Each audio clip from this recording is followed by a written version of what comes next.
কেমন আছেন? আশা করি ভালো আছেন। আপনাদের আশীর্বাদে আমি খুব ভালো আছি। এই যে দেখেন সকাল সকাল কিন্তু রান্নাবাড়ি হয়ে গেছে। কি রান্না করছি আপনাদের দেখানোর জন্য সব কিছু রেডি করে বসছি। আপনারা কিন্তু অবশ্যই দেখবেন কি রান্না করছি। আজকে অনেক দিন পর সেই আইটেমটা রান্না করা হয়েছে। তাহলে আসুন দেখাই কি রান্না করছি। এই দেখেন আজকে কি রান্না করছি। আজকে হইল মুড়ি ঘন্ট করছি।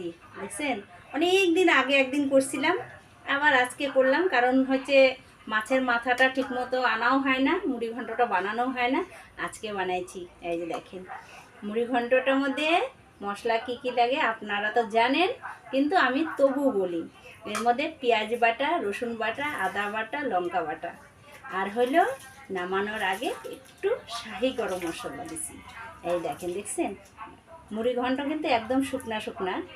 কেন আপনাদের তো বলতেই হয় না, কারণ আপনারাও জানেন, রান্নাও করে, অনেকেই রান্না করে খায়। এই যে দেখেন, কারণ অনেকক্ষণে ঢাইলে রাখছি না, একদম দেখেন চাপা চাপা হয়ে গেছে। শাহি গরম মশলা দিচ্ছি না, গন্ধটা কি সুন্দর বের হয়েছে। আর এখানে দেখেন ভাত, এই যে দেখেন আজকে অল্প করে চাল রান্না করছি। আর এখানে থালা নিয়ে বসে ভাত কিন্তু রেডি করতেছি থালাতে। কারণ হচ্ছে অনেক সময় অনেক অনেক জায়গায় মুড়ি ঘন্ট অনুষ্ঠান বাড়িতেও খাওয়া হয়, কিন্তু বেশি একটু কেমন চালটাও বেশি সিদ্ধ হয়ে যায়, আর বেশি একটু মনে হয় ঝোল ঝোল টাইপের হয়। আর আমি বাড়িতে করছি, কারণ বাড়িতে করলে তো একটু জুতজাত করে করাই যায়, ওই জন্য শুকনো করে করছি। আর হলো কয়েকটা আলু দিছি তেলে ভাজে।